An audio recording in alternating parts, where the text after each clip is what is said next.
ॐ गुरुर्ब्रह्मा गुरुर्विष्णुः गुरुर्देवो महेश्वरः गुरुः साक्षात् परब्रह्म तस्मै श्रीगुरवे नमः।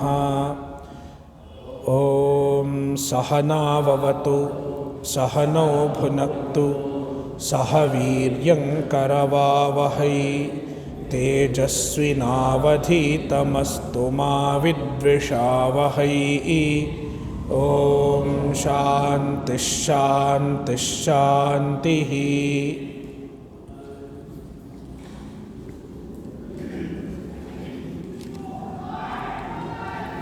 श्वेताश्वतरोपनिषद अध्याय 3 मंत्र 10।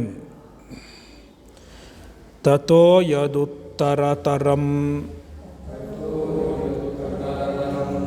तदरूपमनामयम् य एतद्विदुः अमृतास्ते भवन्ति अथेतरे दुःखमेवापि यन्ति।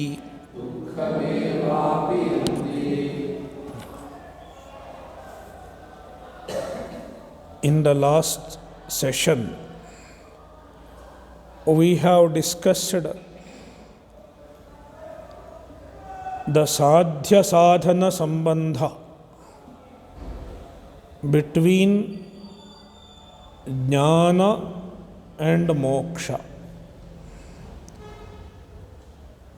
Jnana is the sadhana for moksha.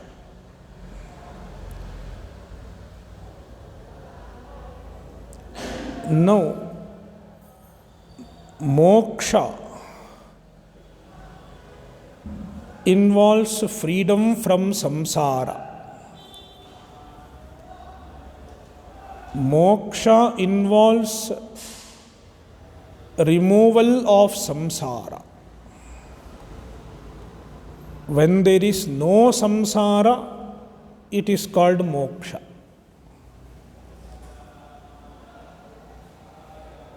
When you say jnana is the sadhana for moksha,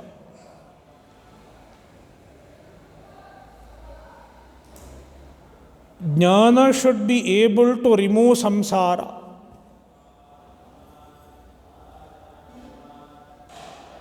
If jnana is the sadhana for moksha, jnana should be able to remove samsara.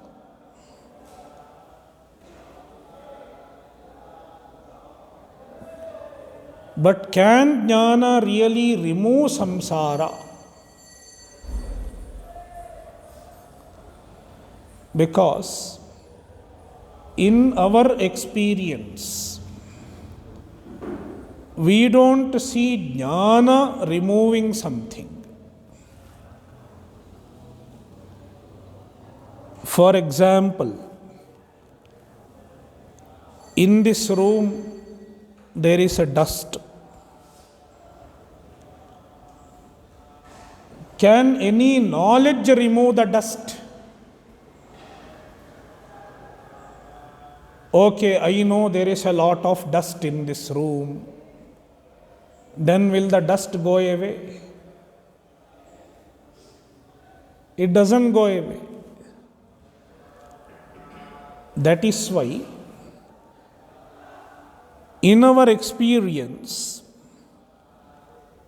what is capable of removing something?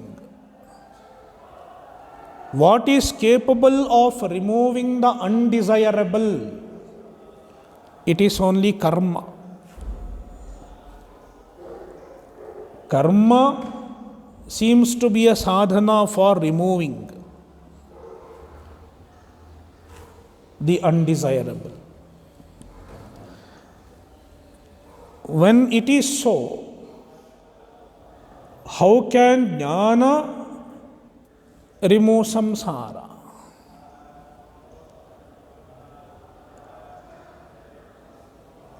This is Purva Paksha.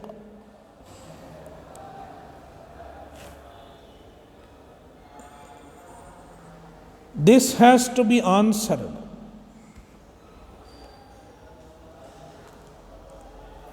We have to answer this objection. Otherwise, jnana is the means for moksha. This does not get justified.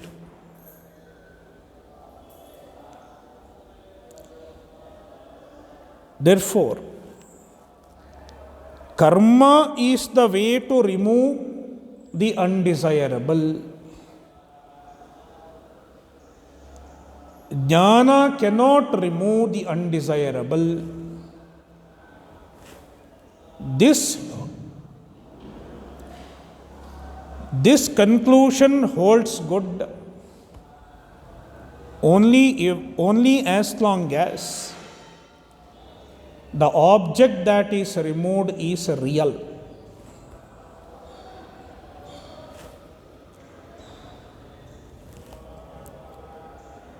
Only if the object is satya.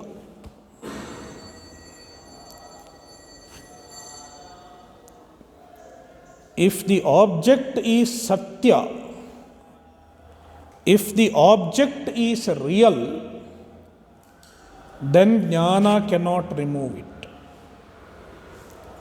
Only karma can remove it.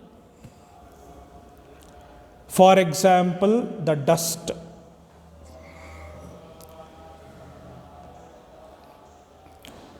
The dust cannot be removed by jnana. You need karma. Somebody has to bring the broomstick and cleanse it. But this does not hold good if the object is unreal. If the object is adhyasta. Adhyasta means superimposed. If the object is superimposed, then it is the other way around. See, please pay attention to what I am saying. If the object is real, jnana cannot remove it. Only karma can remove it. But if the object is unreal, then karma cannot remove it. Only jnana can remove it. For example, Rajju Sarpa, rope snake. What can remove the rope snake? Can any amount of hitting or beating remove the rope snake? No amount of hitting, no amount of beating can remove the rope snake. Because the rope snake is adhyasta. It is superimposed. What can remove the superimposed? Only jnana, only knowledge. What knowledge? Knowledge of the rope.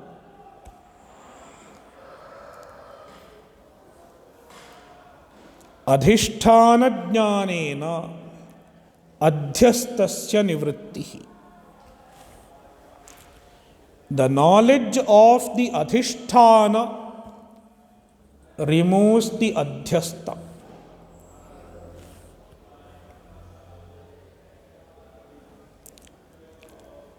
In the case of rope snake, rope is the adhisthana. Adhisthana means the locus of superimposition. Snake is the adhyastha. Snake is superimposed.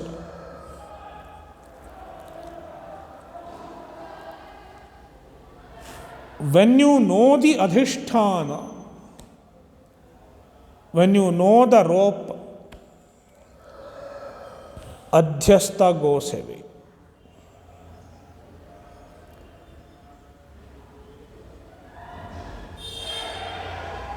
Therefore, the general rule is adhisthana jnanena adhyastasya nivrittihi. By the knowledge of adhisthana, the adhyastha gets removed.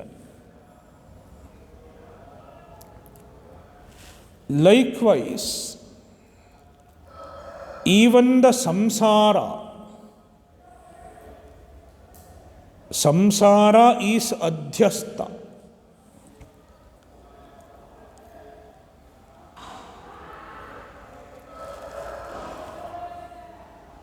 What is the adhisthana? What is the locus? The adhisthana is Atma. Because where are you superimposing samsara? On yourself. I am samsari. You have superimposed samsara on yourself. I am samsari. I am dukkhi. I am sad. I am insecure. I am incomplete. What is the locus? What is the adhisthana? The adhisthana is yourself.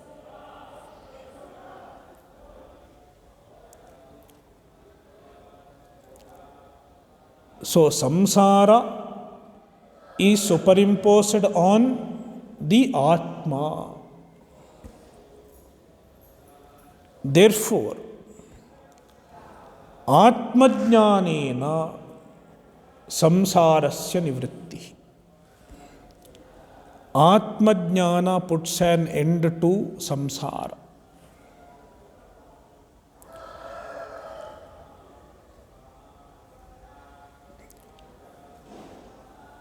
This is being conveyed here in this mantra. In the first part, there is the description of Atma.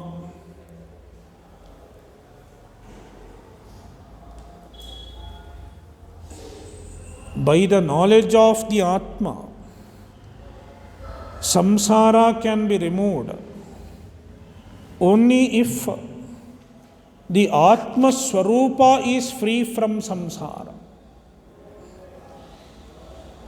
Therefore, the author is conveying, not the author, the Shruti.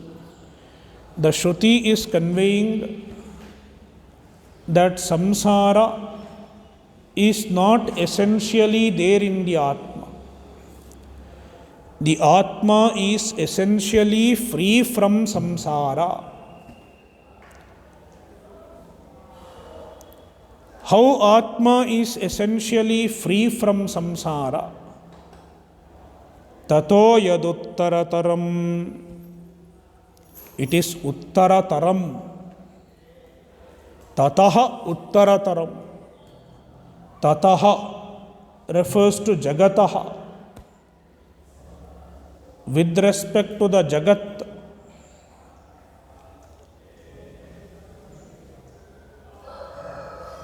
what is greater than the jagat?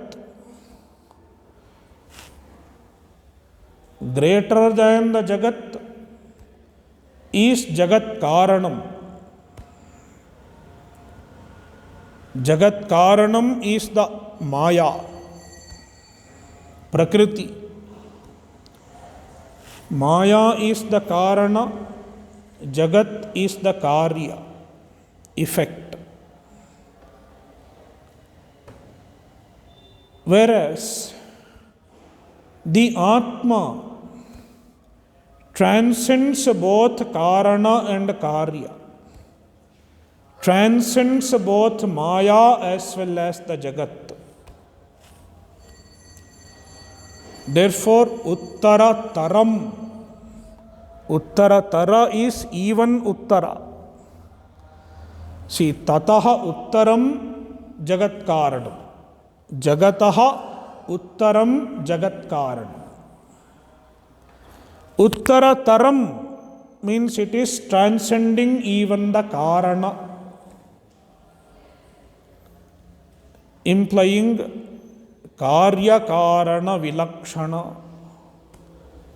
It surpasses the cause-effect duality, surpasses the cause-effect relation.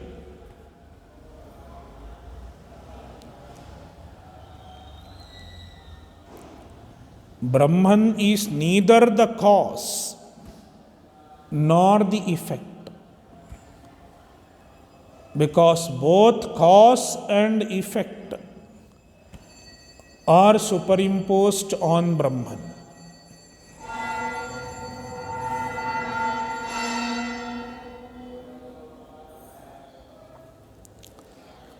Tat arupam, it is arupa.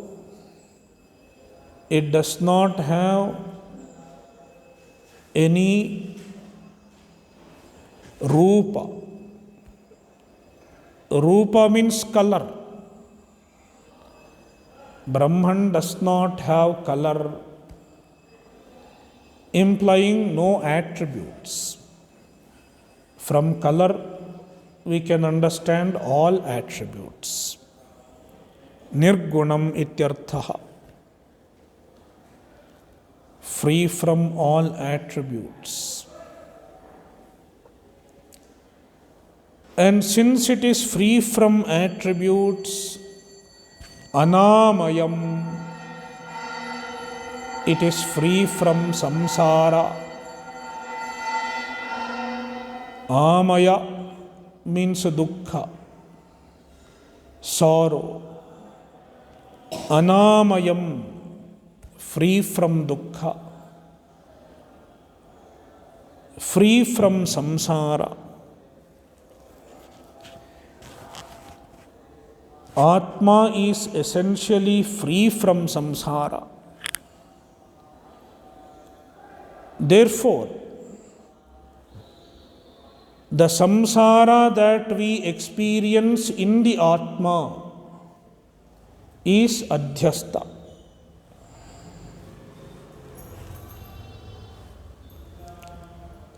How can you say that the water you see in the desert, it is superimposed? How can you say? Because the desert essentially does not have water. The sand does not have water in it. In reality, it is free from water. Likewise, the Atma is asamsari. Therefore, the samsara is adhyasta. And the adhyasta gets removed when you know the adhishthana. Ye etadviduhu te amritaha bhavanti. Those who know this, they become amritaha, they become muktaha. Amritaha means muktaha, they become free from samsara. Atha itare dukkhameva piyanti. Atha, on the other hand, as long as the adhishthana is not known, adhyasta does not get removed.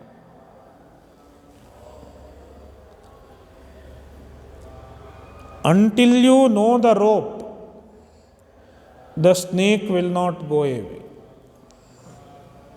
Until the Rajjujnana happens, the Sarpa will continue to appear for you.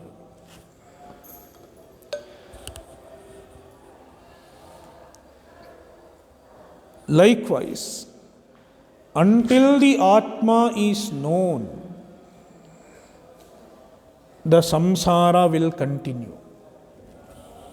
The dukkha will continue.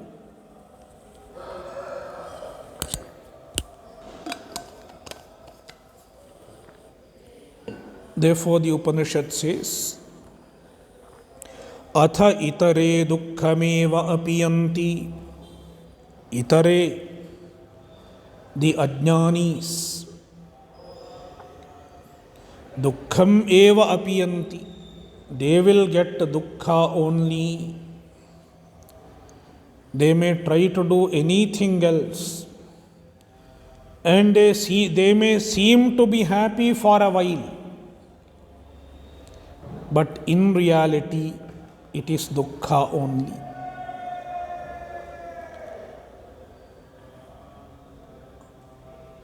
Often we think there is happiness in the world.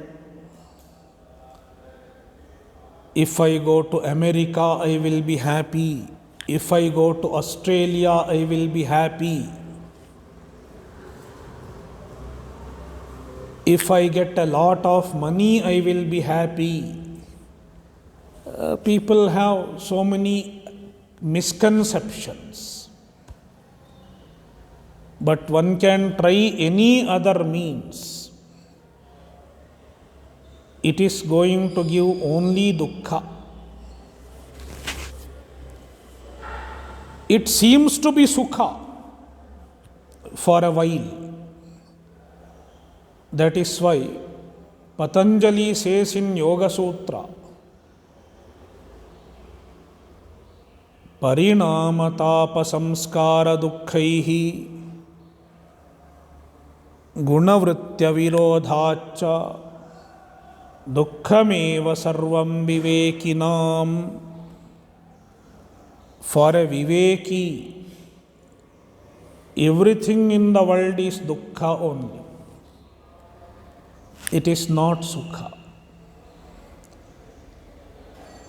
Even the apparent sukha, even the apparent happiness is essentially dukkha for him. Because even the seeming happiness is going to give dukkha eventually. Now so many modern amenities are coming up, like a smartphone. All of us have smartphone. Is it giving the sukha or dukkha? Please tell me.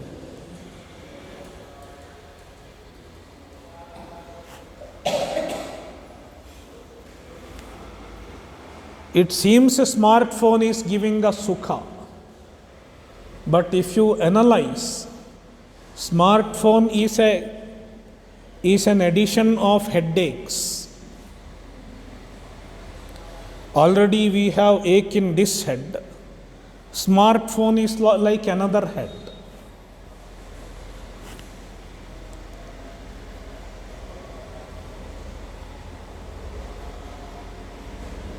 There is so much of dukkha associated with the smartphone.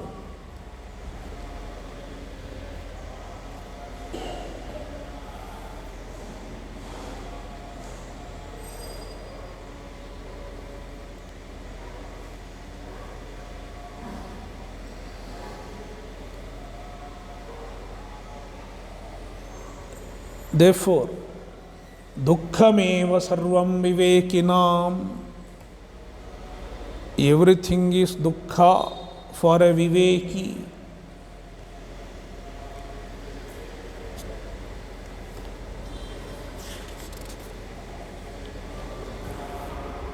Mantra 11. Sarvananashiro grivaha सर्वभूतगुहाशयः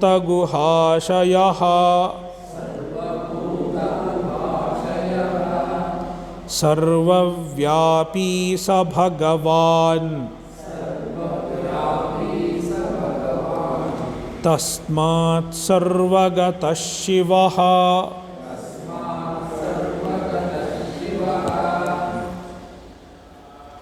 This mantra is talking about the all-pervasive nature of the Atma. The Atma is all-pervasive. Why this has to be stated again and again in Vedanta? Already we have seen this point. Brahman is infinite. Brahman is all-pervasive.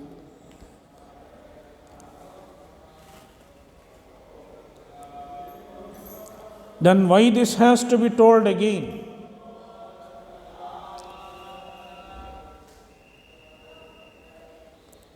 We have a strong orientation of bodily confinement.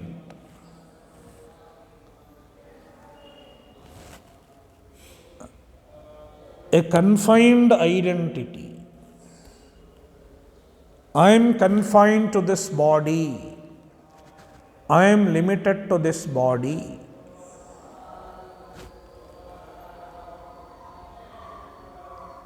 As long as we are confined to this body, we are not going to find happiness. Because any confinement is opposed to happiness. Happiness cannot coexist with confinement. Happiness cannot coexist with the limitation.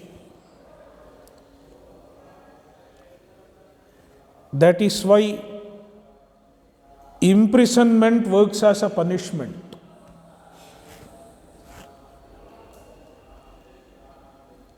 Why imprisonment is a punishment? Because he is confined. Even if he is giving everything, nice food, still he is confined. Therefore, he cannot be happy.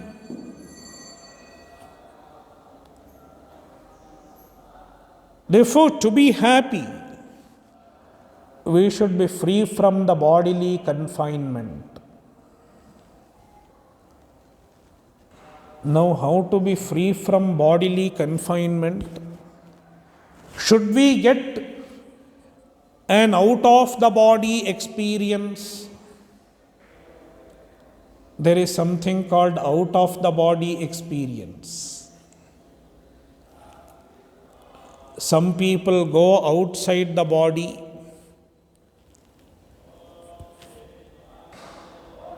for a while. They leave the body and travel and return to this body.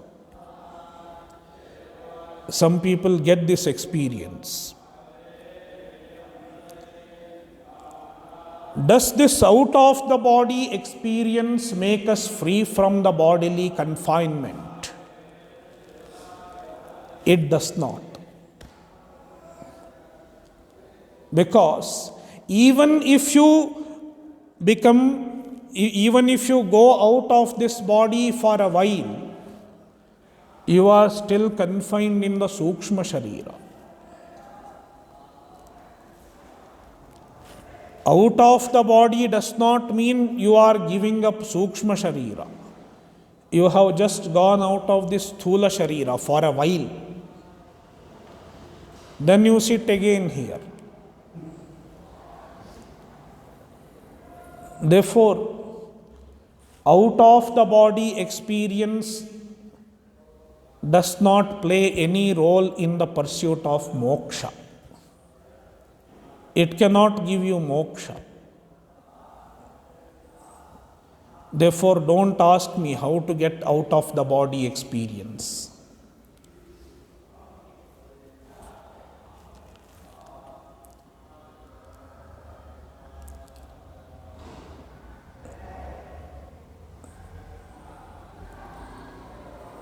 Therefore, the solution is to identify, is to understand our all-pervasive nature.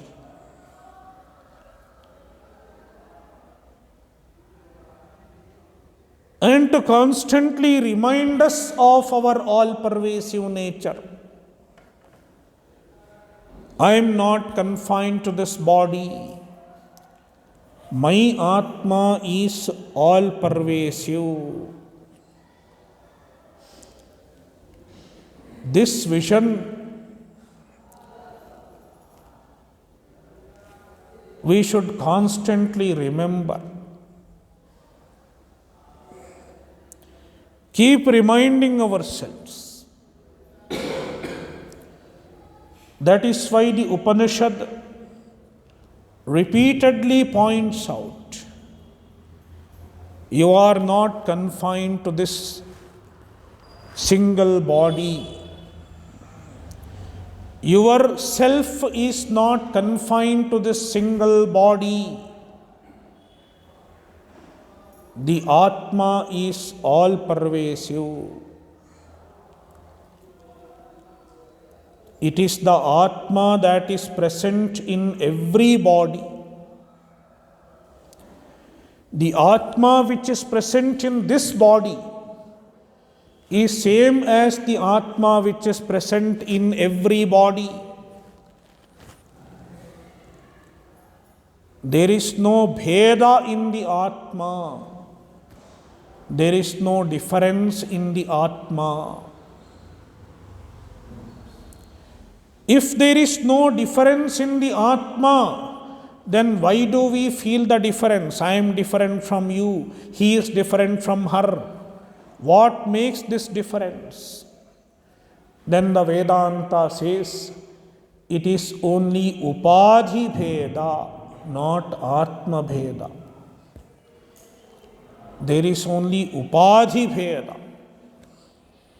Upadhi means the body, mind, senses. These are different. There is no difference in the Atma. Just like the space in this bottle and the space in another bottle. There is no difference in space. There is difference only in the Upadhi, in the container. This Upadhi is like container. There is difference in the container, not in the contained.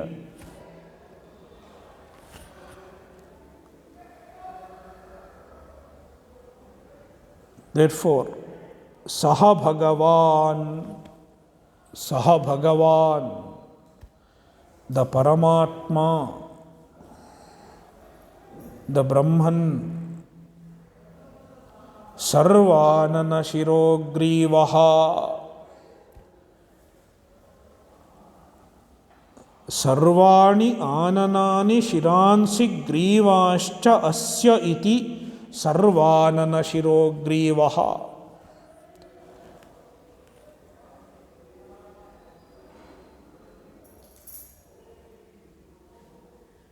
So this Anekapada Bahuvrihi, Bahupada Bahuvrihi, many words are there in this Bahuvrihi.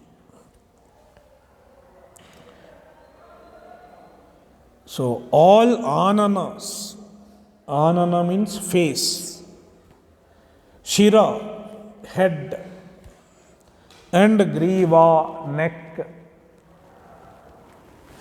All faces, heads, and neck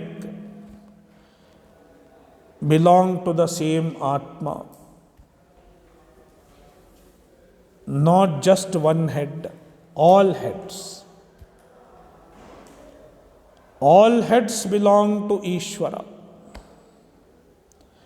All heads belong to Paramatma, because the same Paramatma is manifesting in all heads, all necks, all mouths, all faces, all upadhis. Sarva bhuta guhashayaha. Sarvesham bhutanam guhayam shete. Iti sarva bhuta guhashayaha. He is present in the guha.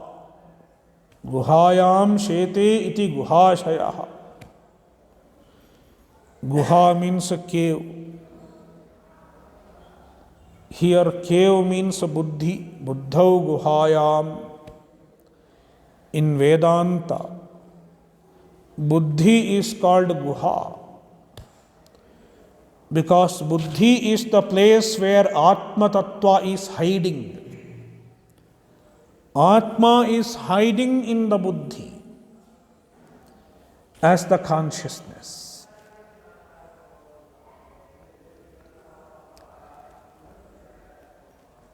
In the buddhi, in everybody's buddhi, sarvabhuta guha, the same Atma Tattva is present. Same Chaitanya is present. Therefore, sarvavyapi, saha Bhagavan sarvavyapi. He is all pervasive. Sarvam vyapnoti. He pervades everything, being the essence of everything.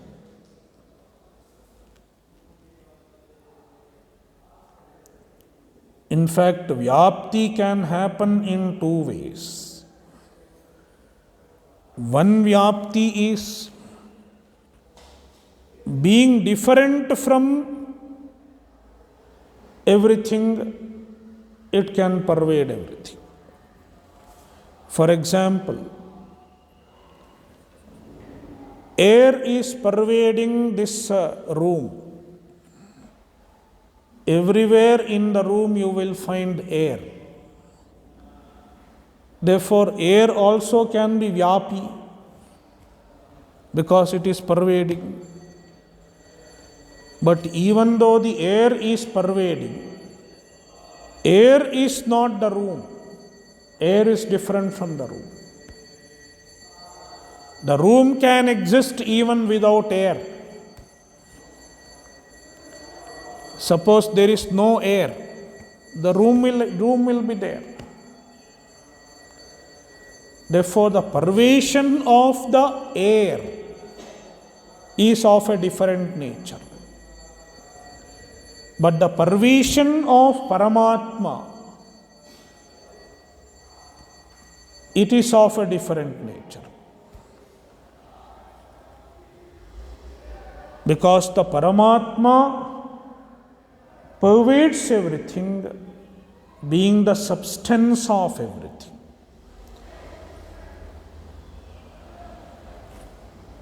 Just like gold pervades the ornaments, it is a different type of pervasion. Gold pervades the ornaments. Here the ornament cannot exist without gold.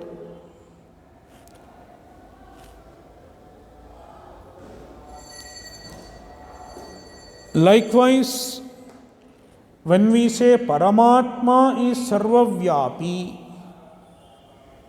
it means Paramatma is the substance of everything.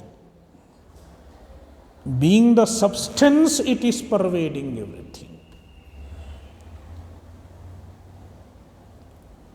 Nothing can exist without Paramatma. In that sense, it is sarvavyapi. Sarvavyapi sa Bhagavan. He is Sarvavyapi. Tasmat Sarvagataha. Therefore, he is Sarvagataha. He has reached everywhere.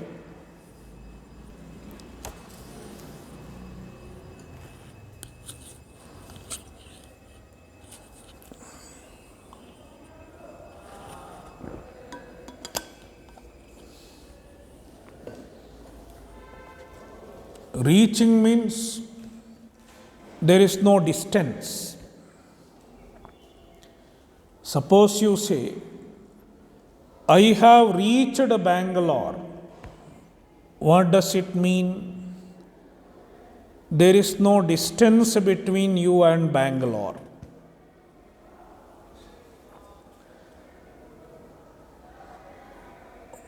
When you are in another place, let us say you are in Tumkur. When you are in Tumkur, you cannot say, I have reached Bangalore. Why? Because there is a distance between you and Bangalore. When there is a distance between you and Bangalore, you cannot say, I have reached Bangalore. But when the distance has become zero,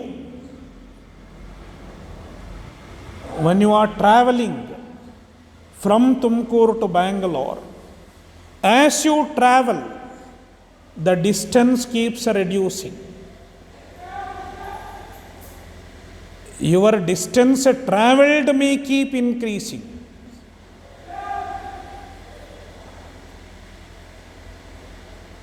The meter shows +1, +1.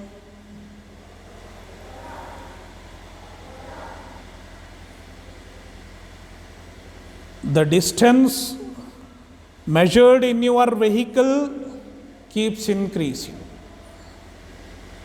But as it increases, your distance from Bangalore is reducing. And finally, at one point, it becomes zero. The distance between you and Bangalore. In the milestone, you can see Bangalore 30 kilometers, 25 kilometers, 20 kilometers, and finally it is zero. So, when the distance between you and Bangalore is zero, you can say, I have reached Bangalore.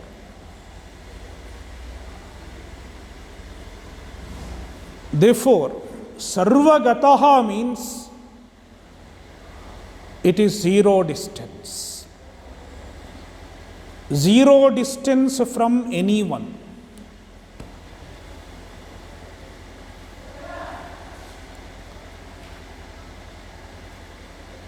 When the distance is zero,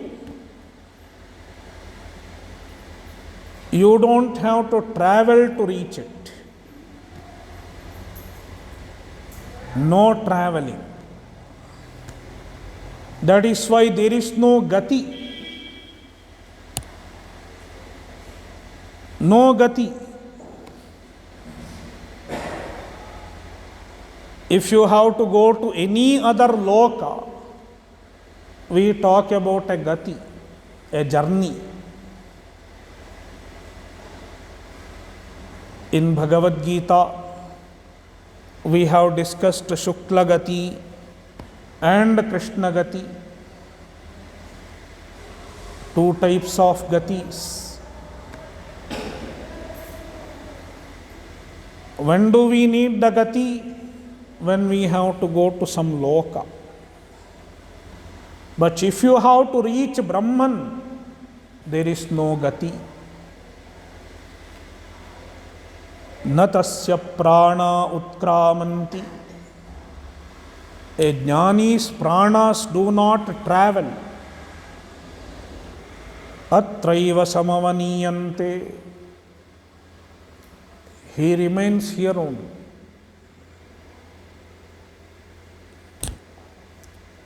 Because he has found the Brahman, now and here.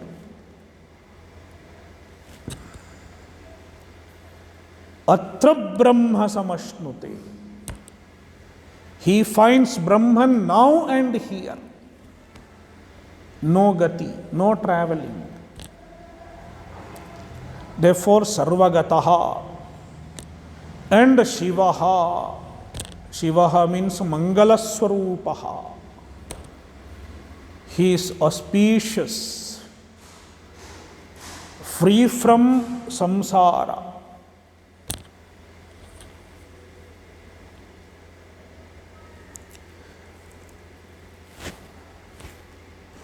Next mantra, 13.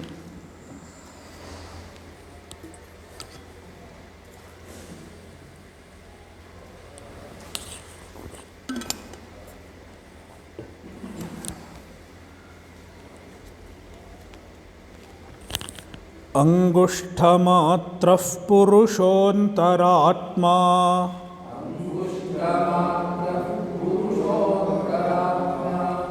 There is another. Okay. 12. Yeah. Mahan prabhurvai purushaha sattvasyesha pravartakaha sunirmalamimam shantim sunirmalamimam praptim Ishano jyotiravyayah.